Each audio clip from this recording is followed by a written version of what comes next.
Number 5. D.B. Cooper. One of the most infamous disappearance cases in history, and I'm gonna be honest, probably my personal favorite unsolved mystery of all time. If you haven't heard the story of the real-life daredevil heister, Mr. D.B. Cooper, you're in for a treat and then some. Depending on your definition of success, you could argue D.B. Cooper might be the most successful criminal in history, since not only did he get off with quite an impressive take, but he got away with all his crimes and avoided capture, if he's still alive, that is. On November 24th, 1971, a man using an alias of Dan Cooper walked up to the ticket counter at Portland International and booked a one-way ticket to Seattle, claiming that he was on business. He was technically correct in that assessment. Once on board the plane, Cooper passed a note to a flight attendant, and he was not asking for an extra bag of peanuts and fluffing his pillow. No, he was just letting the attendant know that he had brought a bomb on board the flight and demanded $200,000 and 4 parachutes. And if he caught a whiff of any funny business, he'd turn this plane into a national tragedy on the 6 o'clock news, see? So, you know, nothing unreasonable really. I make all those demands whenever I'm hangry, pretty normal stuff. So the plane landed in Seattle, as originally planned, and authorities were summoned to deliver the ransom money and parachutes to Cooper. The passengers were relieved and eventually let go, but the flight crew was stuck with their new boss, Mr. Cooper, who'd taken them hostage. Cooper seized the plane,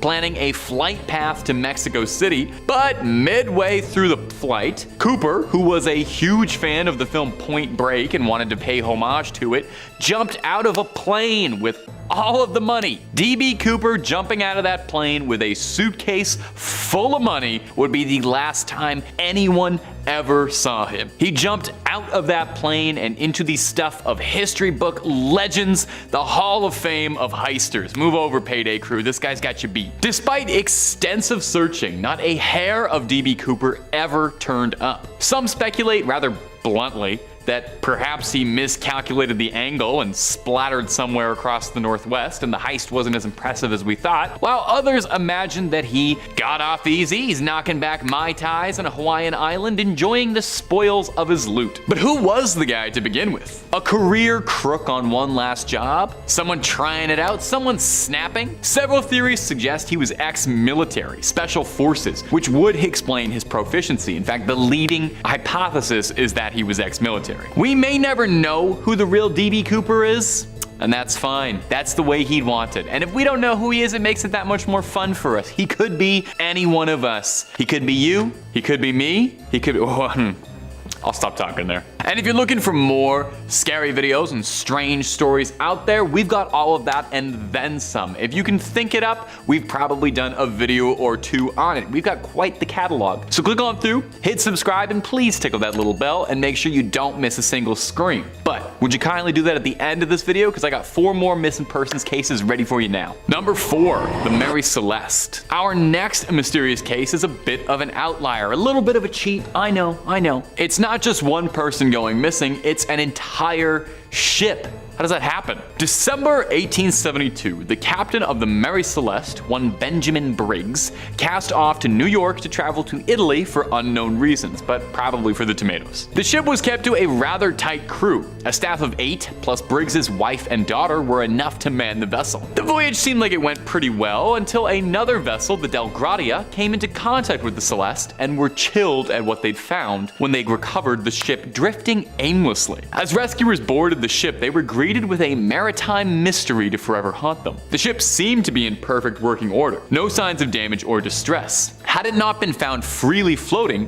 they'd assumed the ship was just built. Aside from a single lifeboat missing, the ship was in good condition, the holds stocked with food and water. The crew's personal belongings were scattered about. The table was set for a meal, as if the crew had been minutes away from breaking bread. So what happened? What reasonable captain would abandon a perfectly serviceable, well-stocked ship? While reasonable explanations were offered, theories of piracy or mutiny prevailing. Now, the ship being relatively untouched does call into question the notion of piracy, as I don't know how much you know about pirates, but they didn't tend to leave the rum behind if there is any. Any pirate captain worth his salt would have plundered that thing down to the floorboards. And there didn't appear to be any struggle at all, so no forceful evacuation, investigation, nobody kicked them off the ship. So with rationale out of the way, we've nowhere left to turn but blind and wild speculation. Theories of supernatural beings, cursed gold, vengeful spirits, sea monsters, Davy Jones. Take your pick of whatever nautical bedtime story you think could have overtaken the Mary Celeste. You know what? Let me know down below. I love pirate ghost stories more than anything. Perhaps it was a bit of sea madness? Cabin fever? Maybe it's whatever happened to those two guys in the lighthouse happened to them here? No matter how you slice it, the vanishing of the Mary Celeste is a head scratcher of a mystery. More lost souls to the darkness that lurks below the ocean's water. Wary yourselves against the whispers that echo the seas, for the spirits of the Mary Celeste may still be watching, eager to claim another. Number 3. Frederick Valentich. Our next mysterious case is Frederick Valentich, an Australian pilot, a well-trained aerial ace. He had 150 hours of manned flight experience and was permitted to fly alone, provided it was in good weather conditions. He also had a love of extraterrestrial life, a deep desire to find that unknown above. Well, Valentich might have got his wish. Tragically, it might have cost him his life. The year was 1978. Frederick Valentich was performing a 125 nautical mile training flight flying to a small landmass called Kings Island. While at 4,500 feet in the air, Valentich thought he had seen something with him. The Melbourne Flight Service insisted that there wasn't anything in the air with him, but Frederick radioed back and said that there was something on his tail. He claimed that he saw something glowing with 4 repeating bright lights and was rushing past him, and he described it as shiny,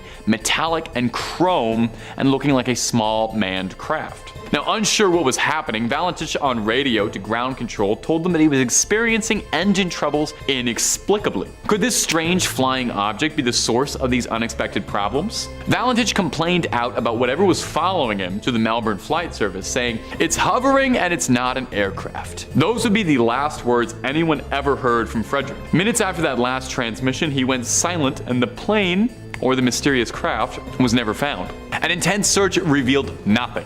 No sign of the man. The only lead was a local farmer alleging that the day Frederick disappeared, he saw what looked like a civilian aircraft seemingly fused with what looked like a saucer. The farmer told authorities he was worried about being dismissed as a crackpot, so he didn't tell anyone what he saw that day. What do you think? Should he have checked his eyes better? Or was he perhaps the last person to see the remnant of Frederick Valentich before he was carried off into who knows what? Number 2. Michael Rockefeller. When Michael Rockefeller was born, he was born with a silver spoon to a lineage of millionaires in the late 1930s. His great-grandfather, one John Rockefeller, is one of the richest men to have ever lived. The Rockefellers had hoped that Michael would follow them in the family business. Michael, however, had other ideas and wanted to use his millions of dollars to goof off and take it easy, which is what most of us would, I think. Michael had wanderlust in his heart and a deep interest in anthropology, specifically focused on Nigerian, Mayan, and Aztec cultures. Michael's father sat on a board of a museum in New York where Michael would discover this passion, hoping to one day open a collection of indigenous art in New York. After some discussions with the Dutch Museum of Ethnology, terrible name, Michael had decided he would set out to the massive island off the coast of Australia, at the time known as Dutch New Guinea.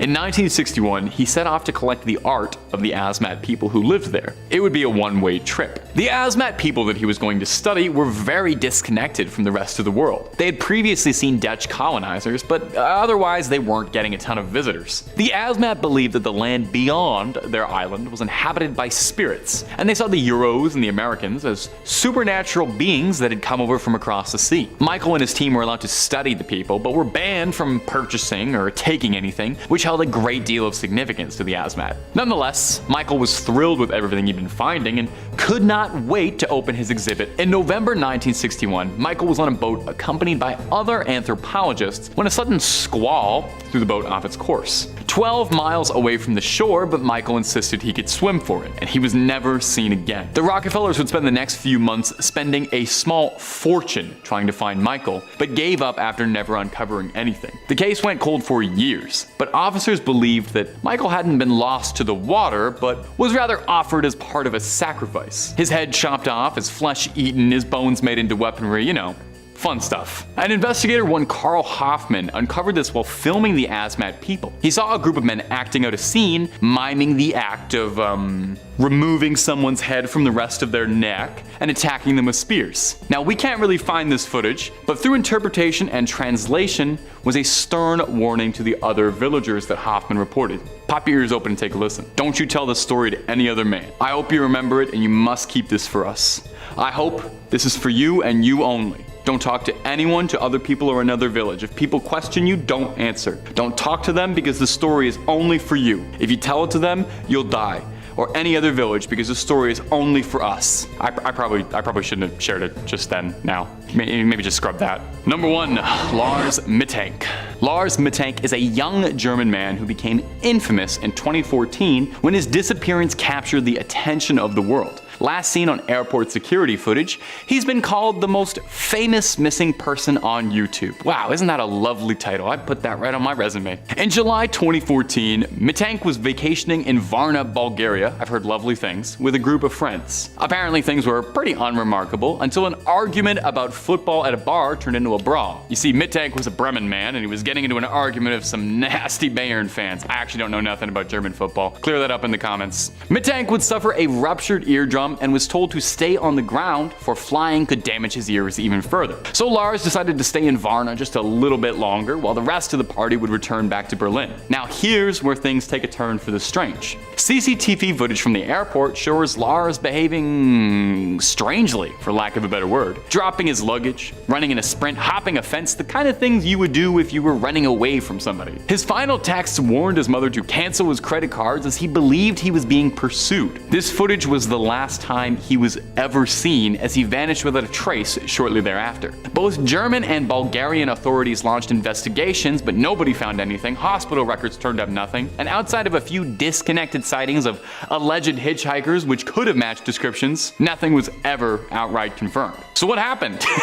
What happened? There are theories. Some speculate perhaps that the medication he was prescribed was causing a psychological breakdown, combined with the paranoia of being attacked and reeling from the attack earlier in the week. The doctor who prescribed that medication, though, noted he never even filed the prescription, and the doctor was perplexed and concerned with the seemingly causeless change of behavior. Starting off at our number 5 spot, Jack the Ripper. Over a century ago, London's most notorious serial killer roamed the East End. His main prey were prostitutes, and he killed at least 5 women that we know of. This neighborhood set into panic as these bodies were found within a 3-month period of each other in 1888, all within a mile of each other. Newspapers listed these killings as barbaric and too horrible to even describe. But basically all of the victims had their throats slashed, and most of them had their stomachs slit and organs ripped out before the body was dumped on the street. His motive is still unknown. The FBI took a special interest in this case in 1988. This was at the request of a movie production company. Even with everyone in law enforcement looking into the case, the police were never able to put a face to the killer. The FBI noted that had we had the current technologies we have today back then it would have been possible to catch this person. One really key fact about the killer is the notes he left behind. The National Archives obtained letters exchanged between different law enforcement bosses in 1888, when all of these murders first happened.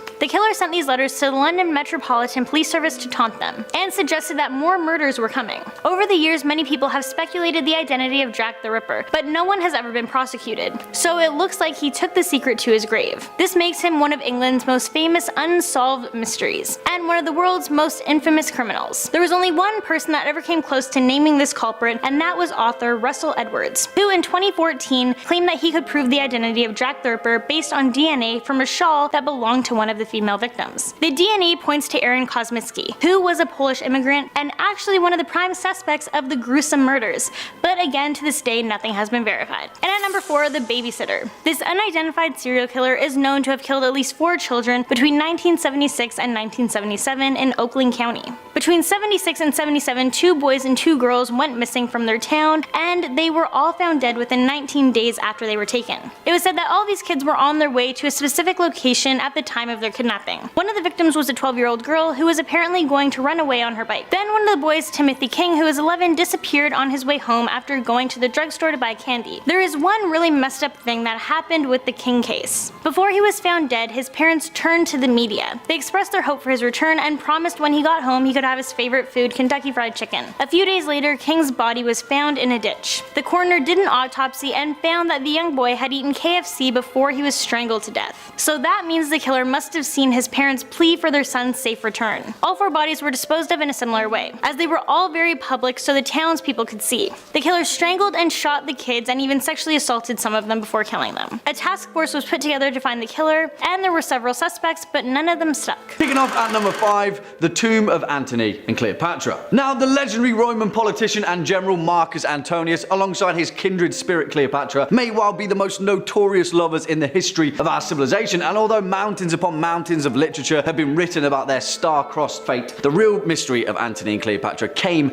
after they had both slipped from this mortal coil. Now, if you know anything about the Roman conquest of Egypt, you'll know that around 30 BC, Mark Antony and Cleopatra were not in the Romans' best books, and a general known as Octavian had waged a long and bloody campaign to bring Cleopatra's reign to an end, which he ultimately won, but sadly for us, that's where the trail runs cold, with no leads as to the two lovers' final resting place. One of the greatest unsolved mysteries in antiquity is the exact location of the final burial place of Antony and Cleopatra, but according to several ancient historians, Tonius and Plutarch to name a few, it was recorded that Octavian had permitted the two to be buried together as their surviving children were taken back to Rome to be raised as Roman citizens. There are several leads that their tomb was located somewhere west of Alexandria, but numerous excavations throughout history have proven fruitless. However, they did come close, and between 2008 and 2009, reports of the prestigious Egyptologist Zahi Hawass having found evidence of their fated tomb came to light. Although no concrete evidence has been unearthed, relics and memorial coins of the lovers have been found in small ceremonial tombs,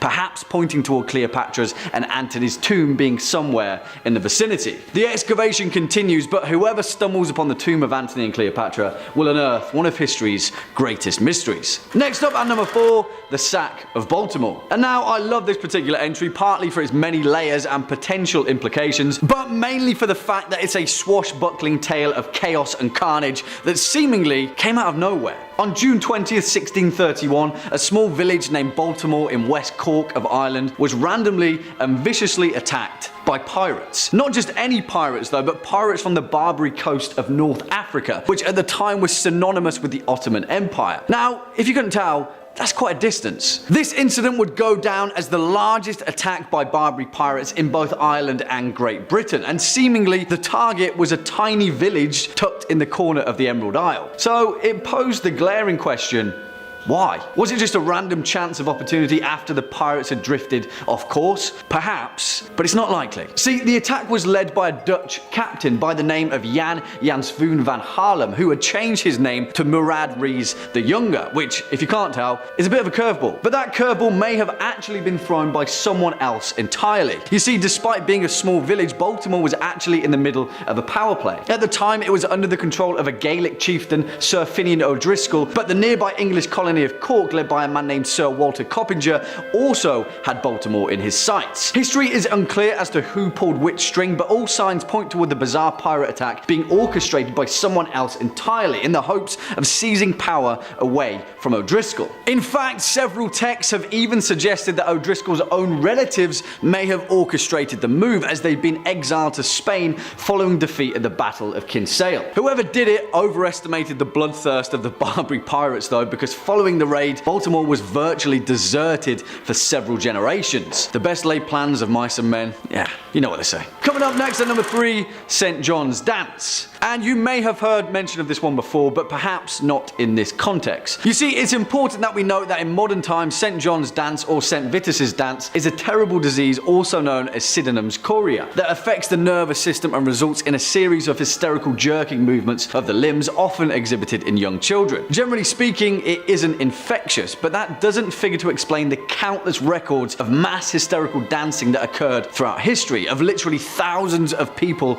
across Europe being afflicted by a manic need to dance. The earliest known outbreak occurred in the 7th century and was primarily thought to occur during times of intense hardship, particularly affecting the peasant and working classes. So what? You're a peasant in Dark Age Europe and all of a sudden you just start dancing and can't stop, somehow infecting the rest of your village, town or city until there's a horde of people doing the exact same thing, potentially collapsing from exhaustion or dying from a heart attack. Well, yeah, because that's exactly what happened. One of the most well-documented cases was in 1518 in the Austrian city of Strasbourg, where a woman named Frau Troffia began dancing in the streets, and within a month, 400 people had joined her. Yeah, she danced for a month, and loads of people died. Now, there are many theories on the true explanation of St. John's dance, and scholars still argue as to whether it truly was a real contagious disease or merely a social phenomenon. One of those theories suggests a particular fungi had infected their crops, and another suggests that it was all a misunderstanding and St. John's dance was actually the practice of some secretive European cult. Yeah. Beats me, guys. Swinging in at number 2, the remains of Richard III. And this one, strangely enough, is the perfect blend of ancient mystery and potentially contemporary unexplainable intrigue. Because that's exactly what you all came for, right? Also, I mean, this one is already pretty much solved, but it's in the details where its mystery truly shines. We all know Richard III, right? A horse, my kingdom for a horse. But well, apparently this woman, Scottish author and historian Philippa Langley, knew him a little bit better than anyone else did. Now, it's important to note that history had long forgotten the final resting place of Richard III, the last Plantagenet king of England, and after his defeat at the Battle of Bosworth, his remains were scattered to the winds of history. After all, history is written by the winners. Well, let's fast forward to modern times when in September 2012, Philippa Langley led an excavation of a car park in Leicester city centre. A few signs pointed toward it potentially being the ruined remains of Greyfriars Church, but in the words of Langley, she had a strange feeling, one that she couldn't quite place, and something was telling her that Richard III was buried beneath that very car park. Now, the dig team was on a very tight budget and only had one chance at excavating a tiny portion of the car park. And guess what? The exact place that Philippa Langley had a strange feeling about turned out to be the final resting place of Richard III's remains. And not only that, but the parking space that he was buried beneath was marked with a large painted R on the tarmac, used to signify a reserved parking space. I mean, all of this can be explained away, right? Eventually, someone would have found the remains of the dead king, but you can't deny the fact that the strange cosmic coincidence that led Langley to his final resting place is much more mysterious than a dead English king in a car park. And finally, coming in at our number 1 spot, the Tunguska event. And I absolutely love this entry for its cosmic significance alone and the potential warning sign that we should all be very wary of. Let's head on over to remote Siberia, where on the bright summer morning of the 30th of June 1908, a massive impact explosion, the likes of which has never before been seen in human history, completely flattened a remote area of the Siberian wilderness, covering over 2,000 square kilometers of isolated forest. As far as we know, no one was caught in the blast, but if they were, they would have certainly been obliterated by a shockwave 1,000 times greater than that of the Hiroshima atomic bomb. The Tunguska explosion completely flattened over 80 million trees in its blast radius, rupturing their roots like grass to a lawnmower. 50 or so miles away, those native to the region were knocked flat on their feet by the blast, windows shattered and buildings subsided. For all intents and purposes, it was the result of an unimaginable power. And if Tunguska had occurred over a metropolitan area, an entire city would have likely been flattened. So, what was it? Well, the leading scientific consensus is that the explosion of the Tunguska event was caused by the impact of a small asteroid, one that had possibly burned up in Earth's atmosphere and then produced a shockwave that resulted in the aforementioned cataclysm. However, not everyone buys that hypothesis, and many other researchers and scientists have proposed the Tunguska event being the result of a leak of natural gas from deep within the Earth's crust that became ignited by a storm and resulted in the Tunguska hellfire. Most evidence, though, points towards Tunguska being the result of an asteroid, albeit one that luckily somehow missed the vast majority of our entire populated planet.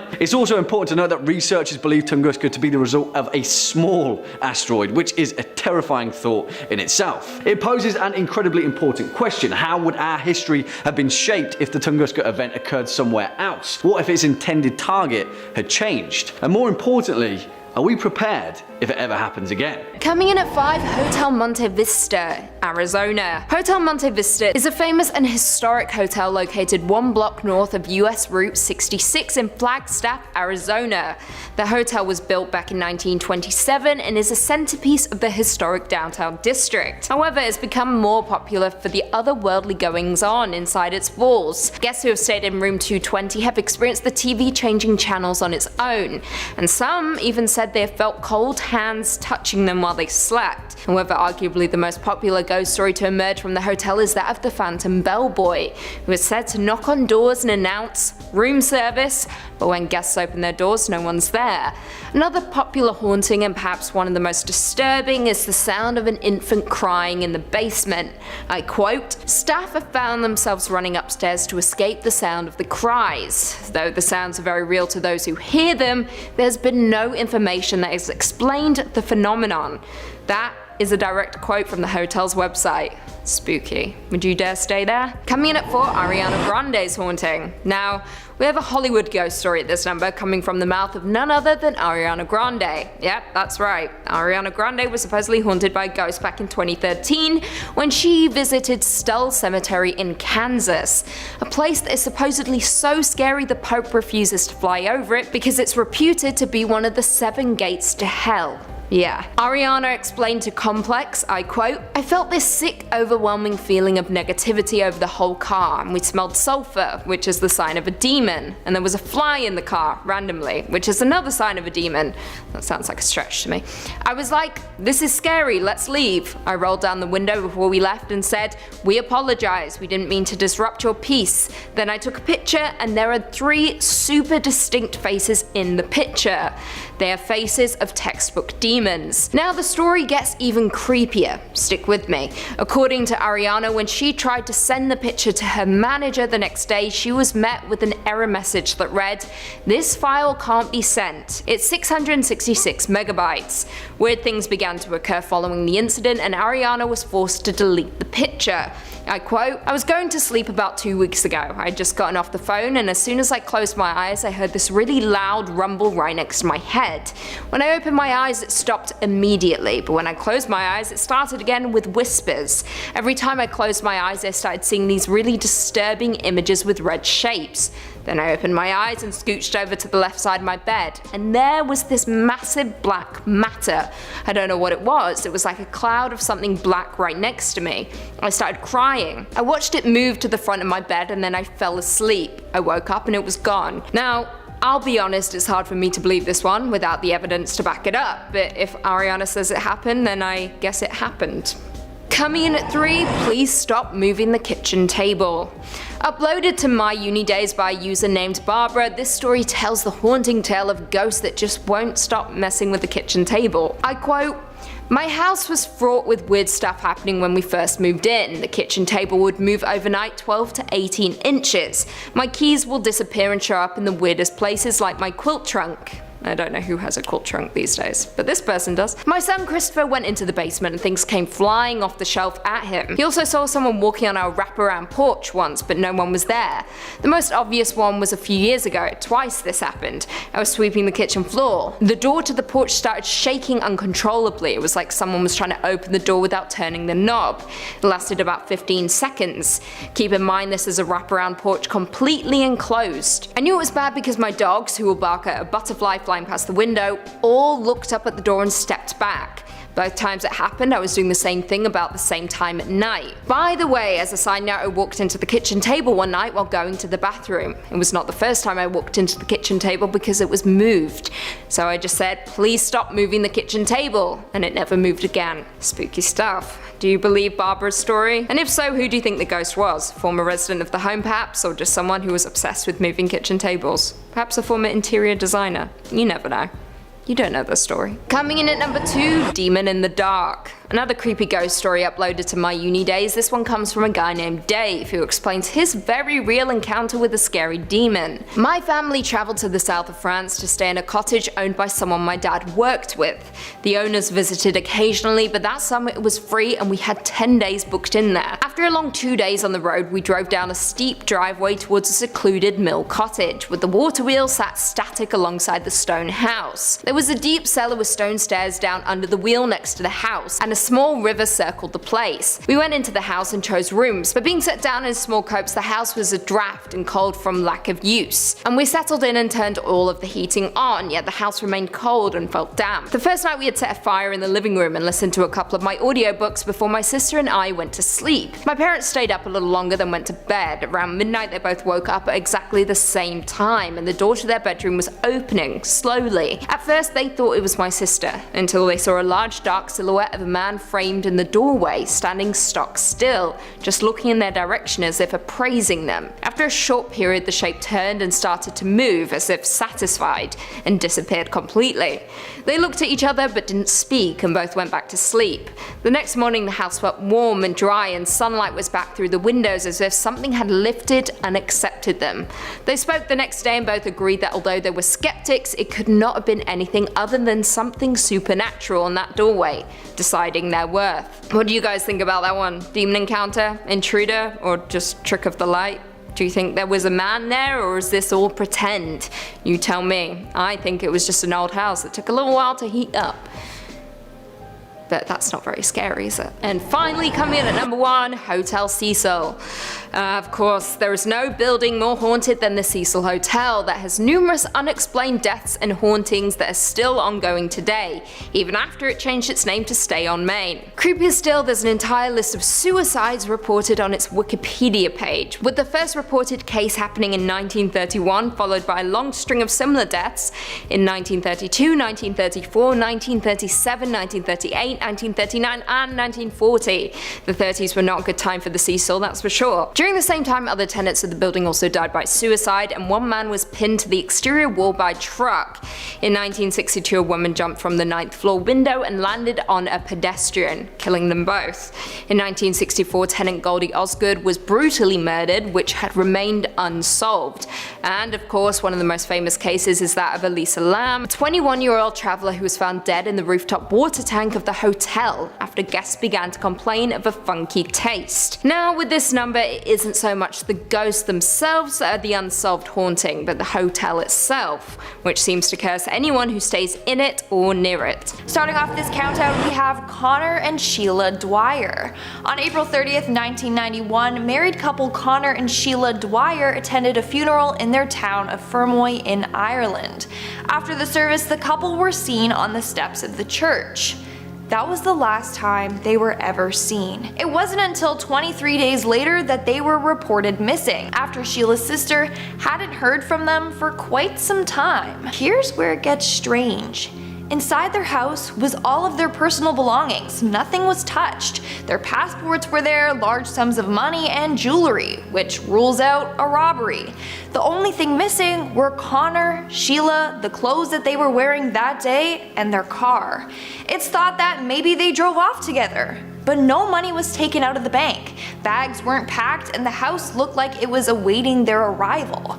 So what happened to them? Well, all we have are theories. One of the theories is that Conor was experiencing financial troubles, so he got involved in the drug trade. But a lot of people disagree with this theory. Theory 2 is that they crashed their car into the river Blackwater. I mean, a year before the Dwyers disappeared, a man named William Fennessy also disappeared from Fermoy. In 2012, his body and car were found in the river. So it could be that the couple suffered the same terrible fate. To this day, this case remains one of Ireland's most baffling missing persons cases. Moving on, at number 4, we have Michael Negrete. On December 10th, 1999, 18-year-old UCLA student Michael Negrete went missing. Apparently, he stayed up that morning playing video games in his friend's dorm until 4 o'clock in the morning. Michael then left to go to his own dorm. That was the last time he was ever seen. By 9 o'clock a.m., he was missing. Michael's roommate woke up at that time and saw that he was not in bed. All of his possessions had been left behind, like his keys and wallet. Even his shoes. Police dogs tracked Michael's scent to a bus stop a couple miles from campus. But it makes us wonder, why was he walking there with no shoes? And where was he going at that time and without his keys and wallet? Something is really fishy about this. The only lead the case got was a potential sighting of a man seen in Dykstra Hall at around 4:35 a.m. But no one knows if that was actually Michael or if it's even relevant to the case. Now, there are a couple of theories for this case as well. One of them is that Michael was experimenting with drugs and wandered off while on a trip. Another theory is that Michael was murdered and all of his friends helped to dispose of the body. And the last theory is that since a lot of construction was happening around the school, Michael fell into a construction pit and died. In our third spot, we have Patrick Carnes. On April 13th, 2011, 86-year-old Patrick, or Pat Carnes, and his dog Lucky disappeared off of a stretch of I-80 in Nevada. This stretch is often called the Big Lonely. During that drive, he got pulled over by a state trooper for doing an illegal lane change. During the conversation, he told the state trooper that he was following a trucker to the next town where he was going to get a room for the night. That was the last time anyone had ever seen or heard from Pat and Lucky. The next morning, his vehicle was found abandoned at the side of the road. In the car was Pat's luggage, wallet, and checkbook, but no signs of Pat or Lucky. That's when the investigation began. Police conducted over 600 hours of canine searches, they had ATVs doing off-road searches, and even had planes flying over the area. Nothing came of any of this. Police are convinced that Pat was the victim of a serial killer. Maybe the person driving the truck that he was following was the serial killer that gained Pat's trust. I mean, 5 years earlier, an abandoned car was found in the exact same spot as Pat's. Its driver, Judith Casita, disappeared also and has never been found. And apparently, hitchhikers also frequently go missing along that road. So it might just be that there's a serial killer loose in that area. Coming in at number 2, we have Cynthia Anderson. On August 4th, 1981, Cynthia Anderson left for work at a law firm in Toledo, Ohio. When her employers arrived, they found Cynthia's car in the parking lot, but Cynthia was not at work. What's freaky is that the book she was reading was left open to a page about a violent kidnapping. What's even scarier is that a year prior, Cindy apparently had reoccurring scary dreams about being abducted and murdered by a stranger. During the investigation, police discovered that the only items missing were Cindy's car keys and purse. There were no evidence of forced entry or struggles in the office. They also found that no calls were answered after 10 a.m., so it's believed that she was abducted around that time. Now, people believe that one of the attorneys that works at her law firm had something to do with her disappearance. A month later, he went to prison for dealing drugs. Authorities think that Cynthia knew about this and was kidnapped and then killed to prevent her from leaking the information. But we don't truly know. And in our number 1 spot, we have Rebecca Coriam. Rebecca Coriam was a 24-year-old worker on the Disney Wonder cruise ship. She disappeared on or from the ship on March 22nd, 2011. At 5:45 that morning, she was seen on CCTV footage talking on the phone, wearing men's clothing, and she was visibly distressed. After she hung up the phone, she was never seen again. At 9 a.m., Rebecca didn't show up for her shift. That's when the Disney staff were told to search the ship for her. This came of nothing. Then the US Coast Guards and Mexican Navy were contacted to search the ocean, thinking that she may have fallen overboard. Again, nothing. Here's where it gets interesting. Many people think that Disney knows exactly what happened to Rebecca and have attempted to cover the whole thing up. Let me share with you the facts. For starters, the captain told Rebecca's parents that he believes she was swept off of Deck 5 by a big wave. However, there were no indications of stormy weather that night, let alone a rogue wave. Then the crew showed her parents the CCTV footage of her daughter on that phone call. They claimed that this was from Deck 5, saying that after the phone call, she went out on the deck where she was wiped out by the wave. but the footage was cropped to hide the timestamp and location. In fact, it was from deck 1, not deck 5. On top of that, the Disney crew gave the parents a sandal that they claim was Rebecca's, which they found on the deck. But the sandal was the wrong size and style of Rebecca. Even a crew member stated, and I quote, "Disney knows exactly what happened. That phone call she had, it was taped. Everything here is taped. There's CCTV footage everywhere. Disney has the tape." So he believes that Disney has the footage that shows exactly what happened to Rebecca, but they aren't releasing it with fear that it will tarnish their happy family-friendly reputation. In 5th place, we have the sunken kingdom of Cantre'r.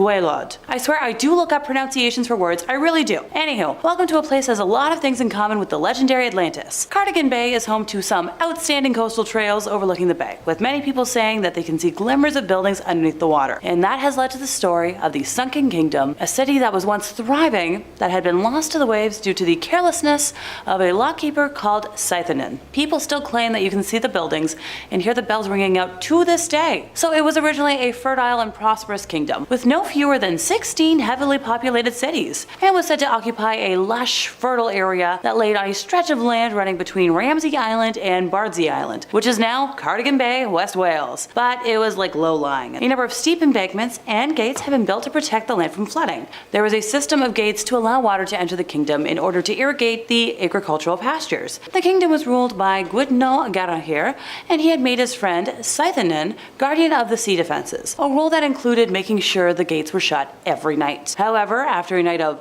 revelry at the king's palace, Scythonen stumbled drunkenly into bed without checking that the gates were closed, and unfortunately, it happened to be a stormy night that night, and the high spring tides broke through the defenses, quickly flooding the entire area and forcing its people to escape to the hills. So, there is physical evidence that inhabited land did disappear under the waves during the period that the tale is set, as well as the stumps of an ancient sunken forest that can be seen at very low tide at Inislas. Archaeologists have also found a timber walkway dated between 3,000 to 4,000 years ago, which was probably built so locals could continue to live in an increasingly waterlogged environment. In 1770, a Welsh scholar by the name of William Owen Pugh reported seeing sunken human habitations about 4 miles off the Ceredigion coast, between the rivers Ystwyth and Typhi. Human and animal footprints have also been found preserved in the hardened top layer of peat, along with burnt stones that came from ancient hearths. In 4th place, we have the Berwyn Mountains UFO. Known as the Roswell event, after similarities with the infamous Roswell extraterrestrial event in the US, the cause of this 1974 phenomenon is still very much up for debate, something I like to hear. So on the evening of the 23rd of January in 1974, residents of the Berwyn Mountains area in northern Wales reported a loud noise and a bright light in the sky. A Ministry of Defense investigation found that there were about 5 other reports of UFOs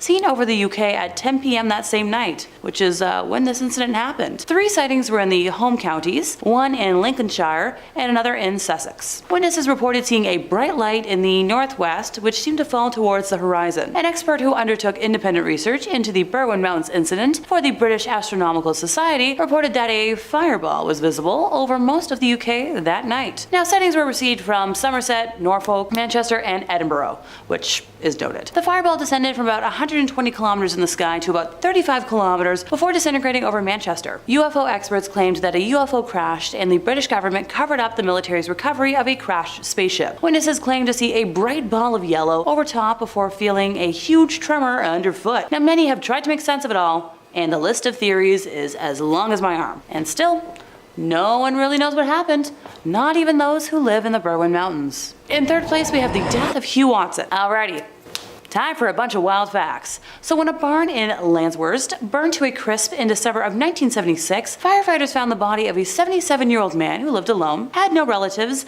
and was last seen drinking at the local Pennyburn Hotel in Landsworth, which was a location he was known to frequent often.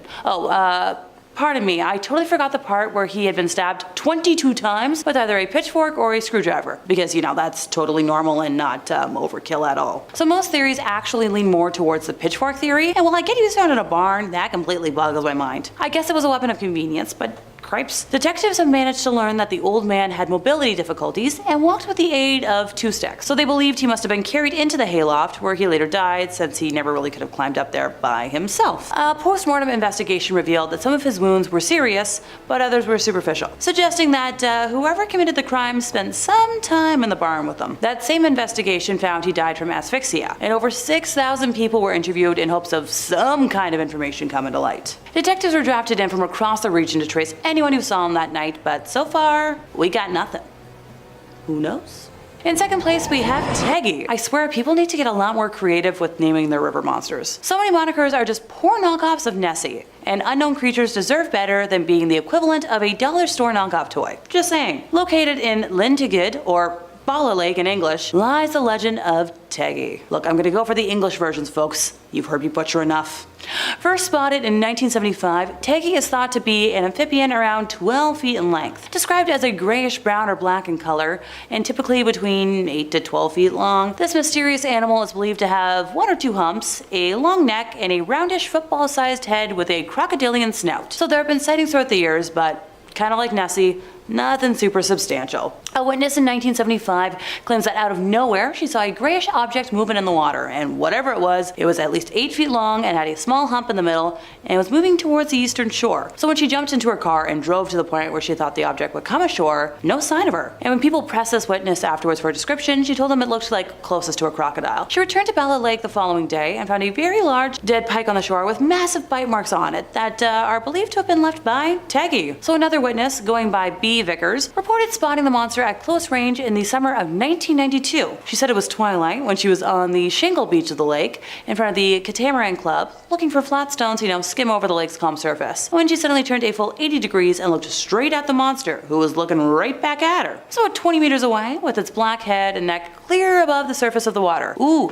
fun fact time! One expert has a theory that Teggy can move overland when necessary to feed or breed in other bodies of water or use rivers, which connect to other lakes and the sea to find fresh feeding grounds or, a mate. It's also believed that she could be nocturnal. It's also believed that she could be, like a nocturnal hunter, protected by the darkness and minimal nighttime lighting that is common in rural areas of the UK. Perfect conditions for a shy and elusive creature. Hey look, this all matches up with what I've been saying about introverted sea creatures. Let them have their privacy. In first place, we have the disappearance of Trevaline Evans. So normally when a shopkeeper puts up a sign saying they'll be back in 2 minutes, they'll be back within the hour. Right? Well, this shop owner and antique dealer, Trevaline Evans, put up this sign in 1990 and she hasn't come back. Longest lunch break ever, honestly. So she had been away during the week of her disappearance with her husband Richard, who was renovating the couple's holiday bungalow, and returned to Llangollen on Wednesday, the 13th of June. Fast forward to Saturday, the 16th, she opened her shop, Attic Antiques on Church Street, at the usual time of 9:30 a.m. and had parked her dark blue Ford Escort Estate 200 yards away. And for people like me who are completely vehicle clueless, notice how I stumbled over that because vehicles, it's just a 90s long blue car. Laugh all you want, but I constantly vex my dad with how little I can verify any type of vehicle, even though I've been surrounded with car knowledge since birth. It's not in the brain. So during the morning, approximately 25 friends and customers had called in, and according to the friends who visited, she appeared, relaxed, happy, and heck, she even made plans to go out that night. And the weather that day was sunny, according to the police, and the town center was described as, busy. At about 12:40 p.m., she left a note on the front door of her shop saying, back in 2 minutes. A well-dressed man was reportedly seen talking to her in the shop shortly before she left the note, but his identity was never confirmed. It is known that she bought an apple and a banana and was seen crossing the nearby Castle Street. Apparently, a banana skin was found in a dustbin in the shop after this time, so it's thought she must have returned there, but it was never confirmed. Her handbag, car keys, and jacket, along with fruit and flowers that she intended to take home, were left behind in her shop, and the car stayed parked where it was. There were 2 more suspected sightings, but both were unconfirmed. So let's dive into this. At 2:35 p.m., a woman matching her description was seen walking out of town along the A5 towards Corwin, beside the Riverside Park. At 3:45 p.m., there was another sighting, this time of a woman walking into Park Avenue from the direction of the River Dee. More than 1,500 names were investigated, and about 700 cars were eliminated from the inquiry. Searches of the river, the canal, mine shafts, and caves in the area were carried out, but nothing. In January of 2001, the case was reopened by police in the hope, new forensic techniques would suggest fresh evidence, but only led to a series of false arrests, including her husband. The case was re-examined in 2010 on the 20th anniversary of her disappearance, but we got nothing. No money was ever taken from her bank account, indicating to the police that she might have been abducted and killed. But the curious thing, she left so much behind, so she clearly thought she wasn't gonna be long. And once again, the car was parked less than 100 feet away and stayed there. To this day, the case remains open, with calls for information still being asked for over 30 years later. Hey look, stranger things have happened. I remember back in 2009 hearing about a missing youngling case from the 70s that was finally solved thanks to a deathbed confession. That's the thing. Someone obviously saw something or was involved. Well, you just gotta wait for that person to come forward. Number 5, the Dark Watchers. California is oft considered one of the most beautiful states. It's got gorgeous mountains, lush beaches, sunny days. It's practically a paradise. But behind sun-streaked sands at the peaks of the Santa Lucia Mountains lies a dark secret. A mysterious group of shadowy beings watching over the people below. The locals call them Los Vigilantes Oscuros. Los Vigilantes Oscuros, or the Dark Watchers, were first reported during the 18th century by Spanish settlers who arrived there. The stories would describe these tall, featureless specters that would appear for a moment, serving as a warning before someone's imminent disappearance. It was the last thing you'd ever see. Now, these creatures towered over mortals and looked human enough, but were anything but. They stood 10 to 12 feet tall and were said to be draped in cloaks or capes and wore large brimmed hats like that of a witch. Folklore and oral stories describe these creatures as sternly observing, watching over on high, and seemingly only pursuing those who disturb them. But it is said that those who approach these figures vanish into oblivion, never seen again, not even leaving behind a footprint. So what are they? With hundreds of years worth of reports and sightings, surely someone must have some guess as to what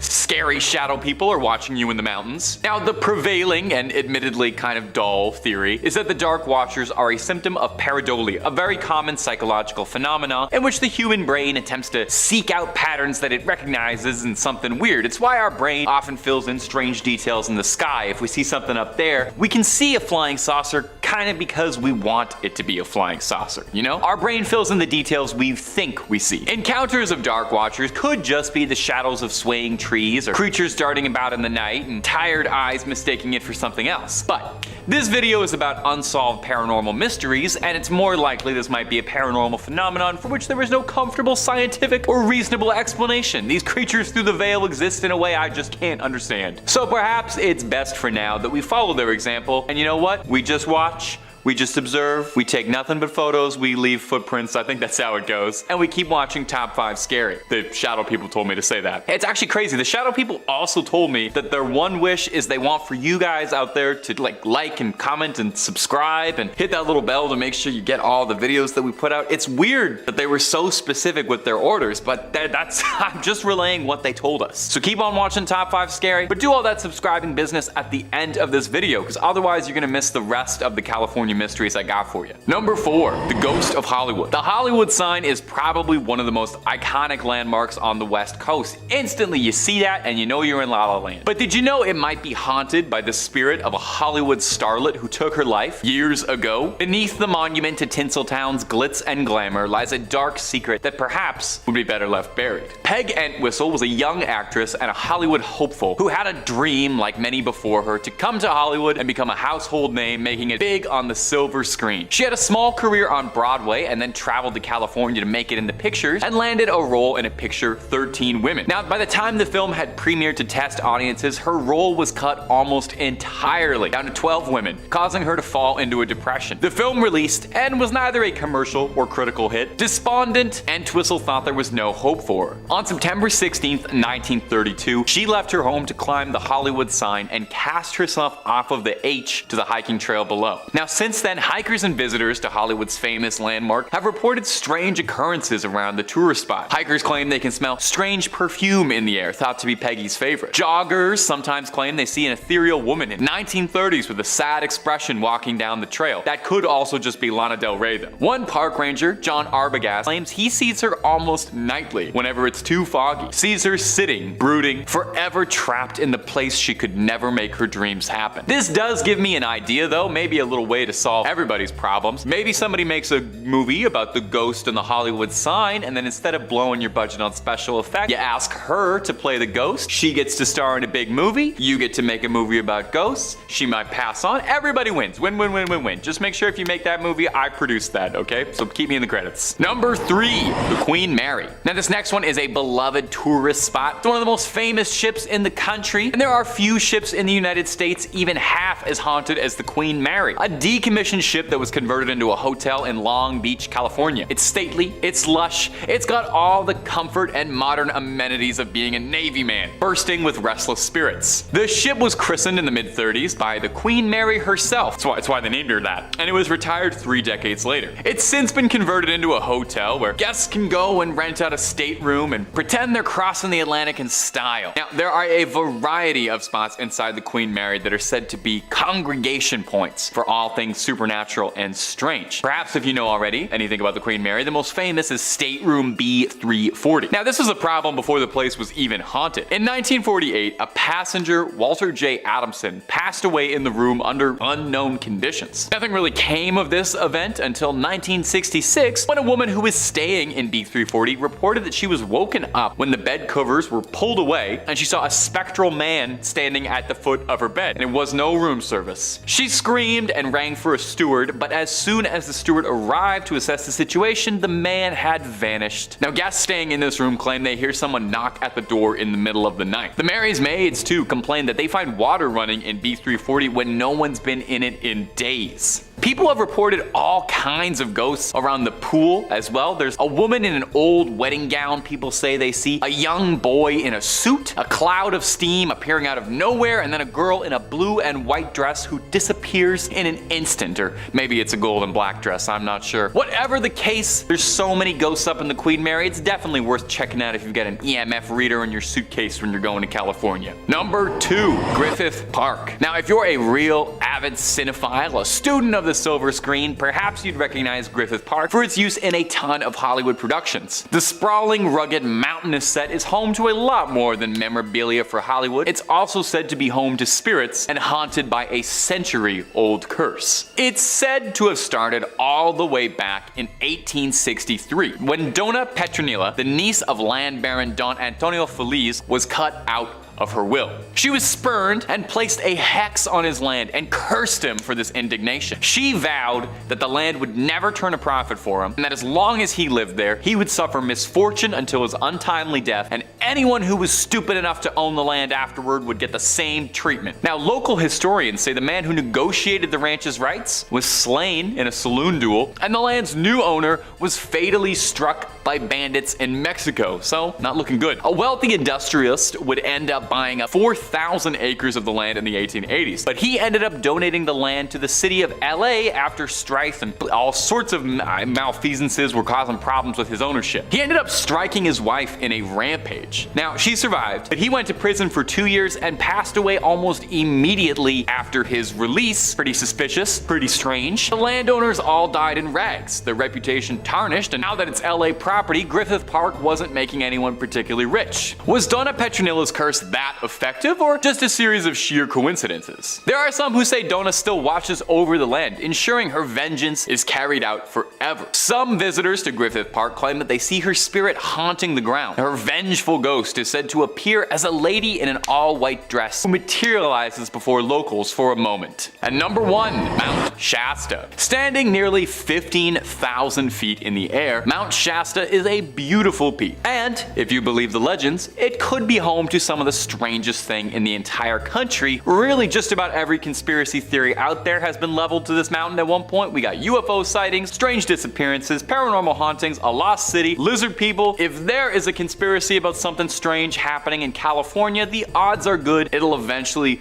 reach Mount Shasta. It's even true of GTA 5. You look up Mount Iliad, there's so many weird mysteries going on there. Virtual, real, it's everywhere. The history of mystery at the history of mystery. That rolls off the tongue beauty. The history of mystery. I'm gonna say that like 12 times. Sorry, editor. The history of mystery at Shasta goes back pretty far to the indigenous roots of the area. For the indigenous groups there, the mountain is a sacred place, sharing the territories of the Shasta, Wintu, Achimawai, Atsagewi, Murray and Modoc, who all date their lineage back to when the mountain still erupted. Oh, it was a volcano. I kind of slid that under the door, but this thing used to like shoot lava. To the Modoc people, the mountain is home to the Gamakmak, the creator in their stories, and where the original bones of the Modoc people were first placed. Some observers still bring offerings to the mountain and to the old gods who are thought to reside over there. Tales of mythical creatures like Sasquatch are fairly common around the area and have been for years too, but like I said, that is just the tip of all the weirdness that's going on out here. One of the more interesting mysteries, and definitely the one I find most interesting, come out of Shasta, is that of a lost city. There are some who speak of Lemuria, a theorized continent believed to have sunk over the Indian or Pacific Ocean. Theorists claim that some people survived this catastrophe, and now the Lemurians live below Mount Shasta, presumably waiting until they can come and take over the earth, or maybe they're just chilling with advanced technology. Who's to say? This is where the lizard people come in, because there are people who believe that the Lemurians are actually the fabled lizard people. They live under Mount Shasta, and this is where they come to have meetings about what rap stars they're going to endorse to control the Illuminati. Of course, there's also the claims of UFO sightings. One particular flying saucer seen in February 2020 made rounds when a cloud in the sky looked exactly like a flying saucer, copying Jordan Peele's Nope. Officials denied it as just a lenticular cloud, but hey, take a look and decide for yourself, because it's definitely odd. So Mount Shasta, nothing but a good trail to hike up, or is it a home to a series of mysteries, bubbling and bursting, just waiting to erupt? Number 5, the Ghost Bride of Galvez. To Texans, it's no secret that Hotel Galvez is haunted. The Grand Galvez, as it's known now, first opened its doors in 1911, and since then has been said to be home to all manner of haunting, but the most retold story is that of Audra, the Ghost Bride of Galvez. Audra was a 25-year-old bride-to-be getting married there. Her betrothed was a young sailor who would frequently leave her on her lonesome while he was out on a voyage. During the periods where the sea would separate the two lovers, Audra would rent out room 501, climb out the ladder to the rooftop, and wait on the rooftop turret with love in her heart for her sweetheart to return. Now, one day during a catastrophic storm, Audra was told that her fiance's ship capsized, and overcome with grief, Audra took her own life on the roof of the hotel. Tragically, as if this wasn't sad enough, her groom would arrive a few days later, eager to surprise and re-encounter his bride as he'd survived the capsizing. And although he was never able to be with her physically again, if you believe the stories, she might still linger around the premises. Visitors claim that Audra frequents the 5th floor, and in particular, her spirit tends to hang around the matrimonial suite and room 501. Some claim they hear random doors slamming, or strong currents of chills, flickering lights, the usual who's who of a ghost haunting a hotel. Other stories tell of seeing a candle lit on the rooftop, wondering if it's the ghost of Audra still waiting for her beloved to come back to her. The attendants at the Galvez claim that there's difficulties making electronic keys for room 501 since they're prone to malfunction frequently. Visitors to the Galvez go out specifically looking for Audra now, hoping to catch a glimpse of the spirit. If you ever go to Texas, be sure to check it out if you're brave enough. And if you're looking for more freaky stories, true crime, ghosts, cryptids, basically the whole 9 yards, Top 5 Scary has all of that and then some. So click on that bell and click on through and subscribe and find something to scream at.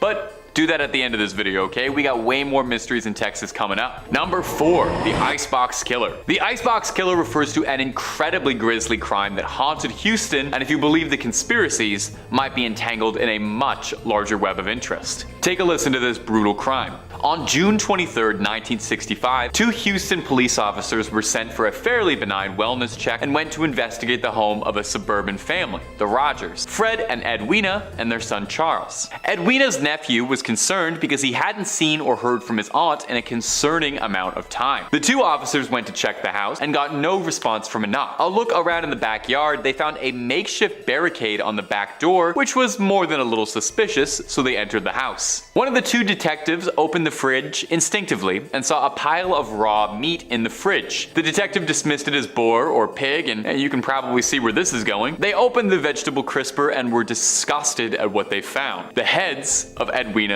and Fred Rogers. Police suspected initially that the son Charles had been behind it, but why, no one was particularly sure. Now, here's where this already upsetting strange case gets wild. There are allegations that Charles Rogers was present the day of the JFK assassination, and some Some allege he was one of the 3 tramps photographed with police escort by Dealey Plaza. The conspiracy alleges that Charles Rogers, who was a former Marine and served in the Office of Naval Intelligence, was involved somehow in the larger assassination plot, and the claim is that somehow his parents discovered his involvement with the conspiracy and he had to silence them and flee. A bold claim, but Charles Rogers was never found. No proof of a body, despite being declared dead. Now, did he vanish? Or was he himself silenced to tie up a loose knot as part of something infinitely larger than himself? We may never truly have the answers for this one. Number 3.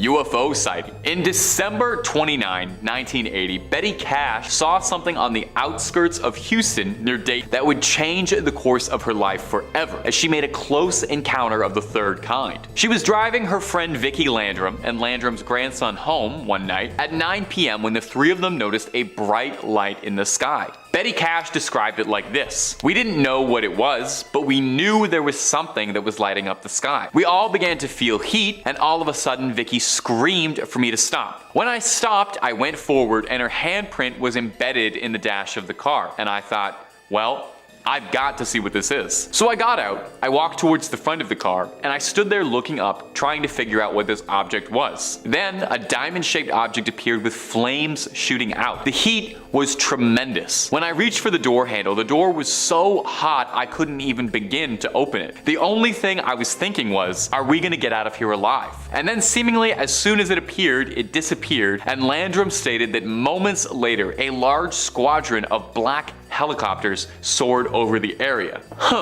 After the choppers cleared, Betty took the Landrums home and retired for the night. The next morning, however, Cash said she was extremely sick, suffering from nausea, vomiting, diarrhea, weakness, and an intense burning in her eyes. Now here's where things get curious. Landrum and her grandson all reported the exact same symptoms. Over the next few days, Cash said her symptoms worsened so much, with large blisters forming on her skin, she eventually had to be taken to a hospital where she was treated for radiation poisoning, and she lost large patches of skin and clumps of hair. To date, there has never been a conclusive answer to what happened to Cash and Landrum. The US government denied any involvement and said they don't have any diamond-shaped crafts like that in their fleet, and it wasn't from their government. Was the military testing new technology on unsuspecting victims? Was it a craft from another world touching down for a moment? There are so few answers and so many questions for this unsolved mystery. Number 2, the death fields. There is a stretch of I-45 highway between Houston and Galveston that is notorious to locals due to the string of violent, horrific crimes that have all occurred there since the 1970s. Since the first body was discovered, it's been thought that anywhere from 33 bodies have been discovered there, and the truly horrifying thing is how little police and authorities seem to have on this case. Initially, detectives believed that this work was that of a serial killer, due to the sheer number of bodies being found in the area, but over time some have wondered if it could be multiple criminals. Most of the victims have been young women, typically around college ages. The FBI has said that the agency's behavioral experts have created a profile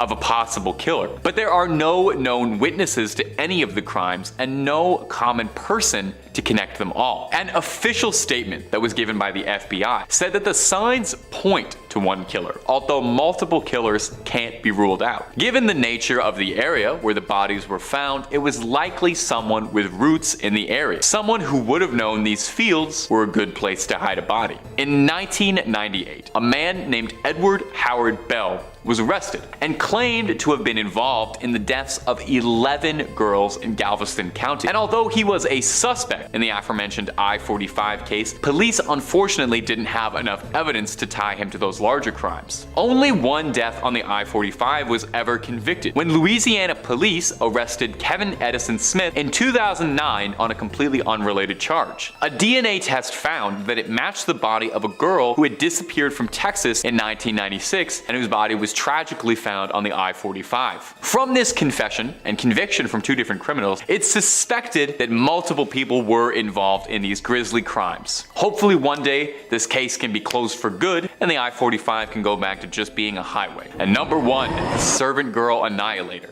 perhaps one of the most infamous criminals to ever live in Austin, and to this day is still anonymous and possibly will forever. The Servant Girl Annihilator, absolutely brutally named, I cannot believe they called him that, was a serial killer who preyed on young women in Austin between 1884 and 85. He is thought by some to be America's first serial killer, hardly a badge of honor if you ask me. He attacked wantonly, and despite his name, he was not exclusively targeting women. He fatally attacked 7 women, 1 man, and additionally seriously injured 6 women and 2 men. All of his victims he would attack indoors while asleep, and then would finish the job outside, leaving them to be found. His victims were all posed in similar manners, and were all found with a sharp object inserted into their ears. Texan lawman started a manhunt for the criminal, arresting 400 men in the year of 85 in a desperate attempt for any leads on who was terrorizing the community. Interestingly, the top theory of elected officials at the time is that the Servant Girl Annihilator couldn't possibly have been committing all of these crimes by himself as one lone deranged criminal, but rather an identity shared by a group of men carrying out heinous acts all together. Now, in the end, no one was ever successfully accused of being the Servant Girl Annihilator. And what happened to him was additional police patrols and civilian militias around Austin ended up scaring the Annihilator off.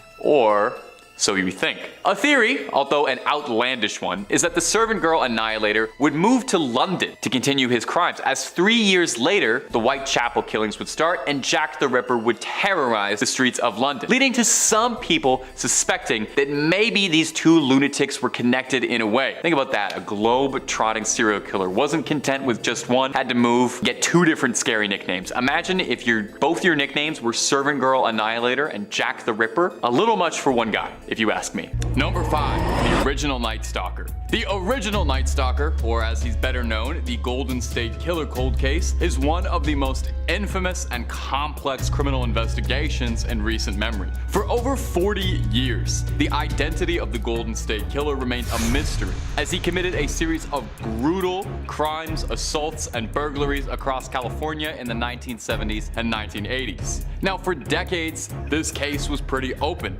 and was only closed in recent years around 2018 when Joseph James D'Angelo, a former police officer, was identified as a suspect through DNA evidence. D'Angelo was arrested and charged with 13 counts of murder and numerous other heinous crimes, bringing a small sense of closure to the victims' families, and a reminder of why to never give up on an unsolved case. The Golden State Killer case also highlights the power of DNA in solving cold cases, because it was the use of a public DNA database that allowed investigators to link DNA from the crime scenes to a distant relative of D'Angelo, which ultimately led to his identification and arrest. This particular breakthrough actually sparked a renewed interest in the use of genetic genealogy and criminal investigations, with many other cold cases being re-examined in light with this similar technique. The whole case as well also showcases the importance of agency cooperation and the need for continued efforts to share information and resources between law enforcement agencies. This case involved jurisdictions across California, and it was only because they all came together to all work on the same goal that they were able to solve it. Now, while the arrest and conviction of Joseph James D'Angelo does provide a little bit of closure to the victims' families, it is also a stark reminder of the many unsolved cases across the country, and the need for continued efforts to bring justice to victims and closure to their families. And if you're looking for more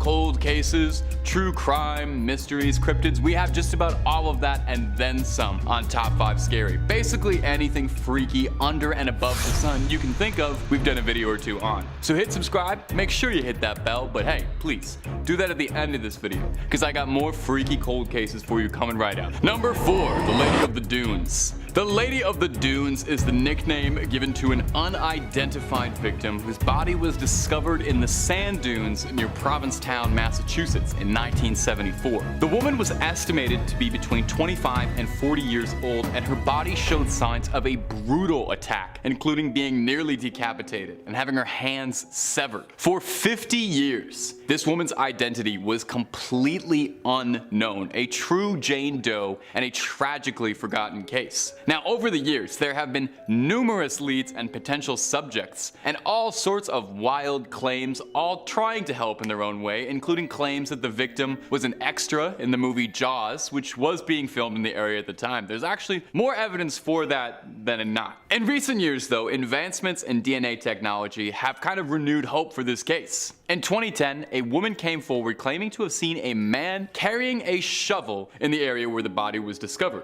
The woman was able to provide a composite sketch of the man, and DNA was later extracted from a hair found in the victim's hand that matched a family member of the potential suspect. Eventually, forensic studies of the bones would reveal the identity of our mystery Jane Doe was a woman named Ruth Marie Terry. Now, the Lady of the Dunes case is a haunting reminder of the many unidentified victims, but there are so many countless others who don't. It's another reminder, much like the Golden State one, that even if a case has been on ice for years and years and years, eventually technology will catch up, and as long as someone keeps pushing on a case, eventually these cases will get solved and bring just a tiny bit of closure to the victims' families. Number 3. Christy Mirack. The Christy Mirack case is a decades-long unsolved true crime that shook the small community of Lancaster, Pennsylvania in 1992. Mirack was a 25-year-old teacher who was brutally beaten and assaulted in her home while getting ready for work, which would lead to her death.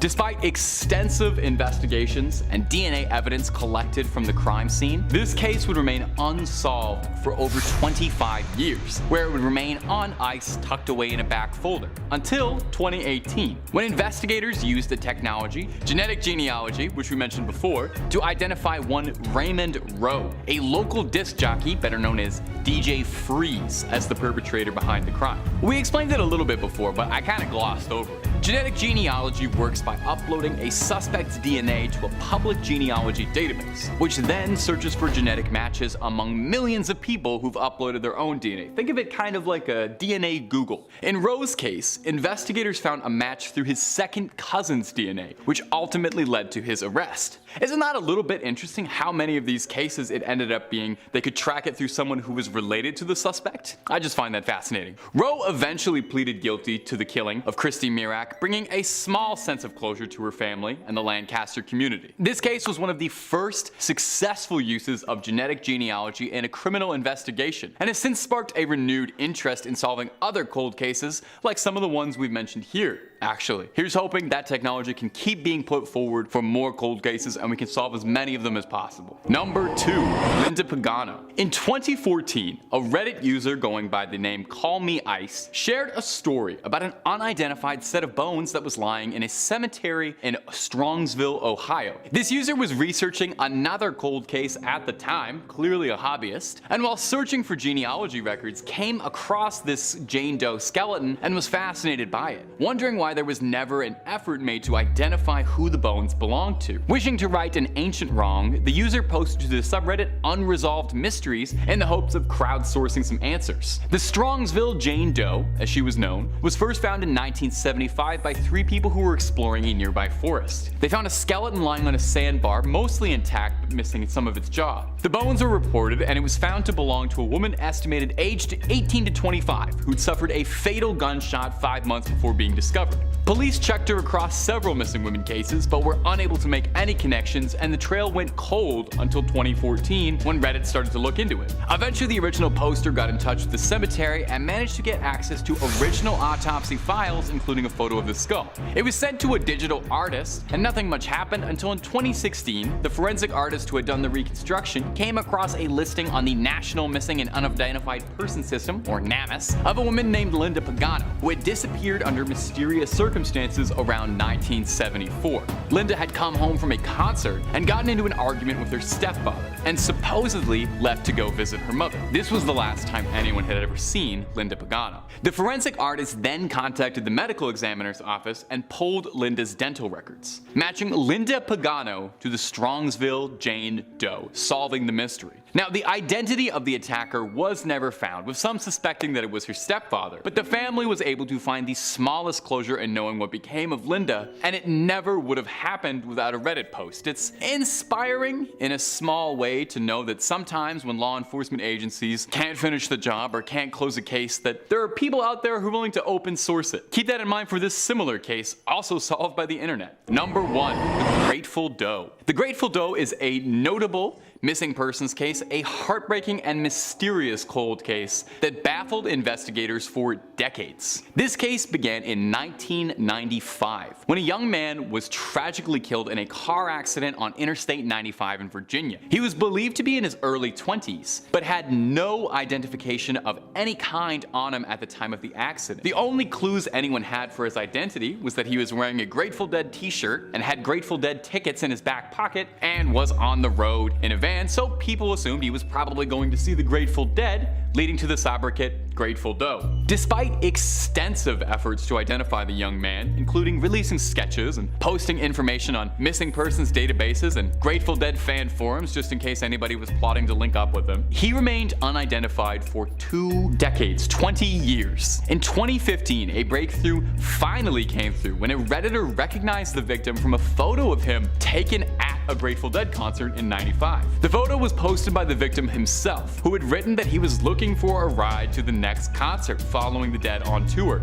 With the help of the Reddit community and DNA testing, the victim was finally identified as one Jason Callahan, a 19-year-old from Myrtle Beach, South Carolina. Callahan's family had reported him missing in '95, but they apparently were not aware of his interest in the Grateful Dead and had not connected him to the unidentified victim in Virginia. Now, the Grateful Doe case is another interesting one, showing the power of the internet being used for good. The internet doesn't get used for good that often. It's nice to see the efforts of a determined group of online sleuths and, hey, fans of the Grateful Dead, let's be real, helping to bring closure to a family who had been searching for over 2 decades. And like all these other cases, it just goes to show that a cold case is never truly closed until you actually get some answers for it. It took them 2 decades of nothing until leads basically landed right in their lap. Sometimes you just gotta wait for technology to catch up. Now, while the circumstances surrounding his death are a bit of a mystery still, the identification of him have allowed his family to have a little bit of rest and allow us to move on from this case. Number 1.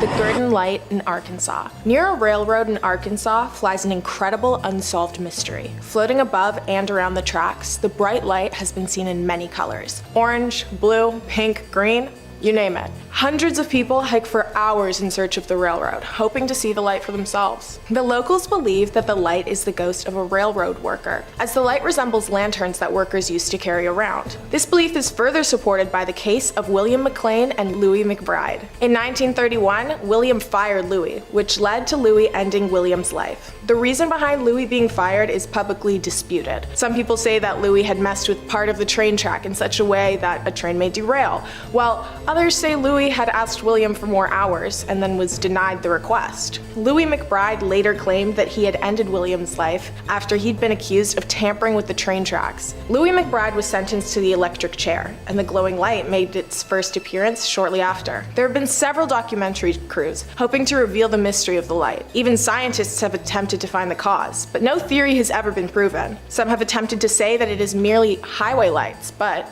according to historians, the light appeared before the highway lights did. Others have said that the light is made from underground crystals with extreme pressure being placed on them, causing them to charge and then release sparks. Neither theory has ever been confirmed. The light still glows to this day, and if you want to see it, head down to Arkansas on an overcast day and wait until nightfall. Then you may be fortunate enough to catch a glimpse of the Gurdon Light. Number 2. The Black Forest Haunting. Moving is a scary experience, but nobody ever thinks that it's going to be deadly. In the middle of a Colorado forest laid a secluded, fully furnished home. Alex Lee had just purchased it and was moving in with his children and wife. Unbeknownst to them, the previous owner failed to include haunted on the house's amenity list. The family began to experience strange occurrences, repugnant odors, flashing lights, and strange sounds. The family attributed these to random bad luck, but when shadowy figures began lurking in the forest, and the odor turned into a painful chemical burn that would tug at their throats, noses, and eyes, the family decided to take some action. They installed motion detectors, thinking that they were the victims of some annoying pranks from teens. But the motion detectors began to alert them even when seemingly nothing was there. The system had detected 62 break-ins, and the authorities had traveled to the home over 40 times, never finding any evidence of criminal activity. Steve Lee decided to install more cameras into the home, allowing him to see the beings. He caught random flashes of light, glowing orbs, and disconfigured creatures with faces. The family had once come home to all of their lights flashing, the sounds of footsteps on their roof, and orchestral music with rattling chains coming from the woods. Finally, the family realized they needed to find someone with expertise in the paranormal, so they called the hit supernatural sighting show Sightings. The crew arrived and were greeted by the ghosts with the same amount of kindness the family had been, 0. The crew's cameras were knocked off of tripods, something attempted to possess a producer, and the medium declared that there were at least 20 spirits in the house. A shaman theorized that the house was built on top of a portal between two realms, living and dead, making it a hotspot for demonic entities to prowl. Though the spirits passing through weren't all necessarily harming the family or haunting them, they were passing through, which explains the multitude of disturbances. Others theorized that nothing supernatural was occurring at the home. Instead, they believed that it was the location of top secret government experiments. Steve Lee even claims to have seen uniformed and armored men lurking around the property. Number 3, the mystery ships of the Great Lakes. Everybody knows about the Bermuda Triangle swallowing ships and planes, but the mystery ships of the Great Lakes is a less known and equally perplexing mystery. Dating all the way back to the 1700s, thousands of ships are assumed to have disappeared or met their demise while traveling across the lakes. To many minds, the ground amount of sinkings is a result of the dangerous weather conditions that the lake provides, and there is no further mystery behind it. But the disappearances are where curious minds begin to wonder that it may not have been so simple. Since the 1700s, boats have traversed the waters of the Great Lakes. They were excellent sources of freshwater, fish, and natural resources. The lakes had powerful winds, which propelled the boats forward, providing sailors with a fast way to arrive at their destination. And since the 1800s, ships have been sinking and disappearing without a trace. In 1881, the ship of Thomas Hume disappeared. In 1921, the Rosabelle was found floating upside down, empty of all passengers. It looked as though the Rosabelle had collided with another ship, but no other ship was ever recovered, and the cause of the wreckage was never found. Lake Michigan has a space known as the Michigan Triangle, and like the Bermuda Triangle, it is known as a hotspot for sinking planes and ships. In the 1940s, over 120 planes crashed and sank into Lake Michigan. About 40 of them were recovered. In 1950, a commercial flight flying over Lake Michigan, carrying over 50 people, had a small bout of turbulence before completely disappearing. Over 70 years later, the flight has still not been found. Number 4, the Lost Lemon Mine. One of the most interesting mysteries of the Canadian Rockies is the Lost Lemon Mine. There are many different versions of the story, ranging from insanity, curses, and killing, to outlaws, massacres, and robberies. No matter the differences of the story's specifics, all tales share an agreement on the most crucial piece of information. Somewhere in the Canadian Rockies is a lost gold mine. Many people have scoured the Rockies in search for the elusive mine that promises bouts of fortune and riches, but almost all of their expeditions have ended in horrific tragedies. The first expedition in the search of the mine took place in spring of 1870 with 2 men, known as Lemon and Blackjack. The 2 men eventually came across a face of the mountains that was covered in solid gold. The men began to argue over whether they should take the gold now or return in a warmer season for it. Blackjack grew tired of the disagreement and fell asleep, but Lemon stayed awake, tossing and turning with anger. In a rage of fury, Lemon took his partner's life with an axe and began to hear noises coming from the woods. Lemon grew fearful that his partner was haunting him, and so he left the mountains in an attempt to escape the torment. Lemon searched for the mine for years, but the further into the mountains he went, the more voices and torment he endured, which always caused him to turn around and leave. Many people heard about the mine that Lemon and Blackjack found, yet every expedition to locate it came back empty-handed or insane. The Lost Lemon Mine remains unlocated to this day. Some question if the mine ever even existed, or if Lemon had simply gone insane and imagined it. Either way, if you find yourself longing to climb some mountains, consider heading over to the Rockies. Who knows, you may even find some gold. Number 5, the Black Flash of Provincetown. In 1939, a group of children returned home, terrified, claiming to have seen a creature leaping after them from the sand dunes. The parents took this as a case of overacting active imaginations. But little did they know, the creature the children saw would begin to strike fear into the heart of their small town. Reports of this creature began pouring in, people claiming to see it standing and watching them. It chased after them, laughing as people screamed, fearing for their lives. The creature was given many names: the Devil of the Dunes, the Provincetown Phantom, but the name that stuck was the Black Flash, as it highlighted how impossibly fast the creature was capable of moving. The Black Flash hasn't caused any physical damage to the citizens of the town. The creature's only goal seemed to be terrifying the residents. People theorized as to what the Black Flash could be: a pranking student, a reincarnation of a similar monster, or just a collective town joke that they all agreed on. The police claimed that they had located the perpetrators behind the Black Flash, but decided to keep the identity a secret. The creature did indeed disappear, showing that there may have been some truth to the police catching the perpetrators, but many questions still lingered in the residents' minds. How could the creature move so fast? And why was the police so against sharing the perpetrator? I suppose the police never claimed the perpetrator to be human. What do you think the truth behind the Black Flash?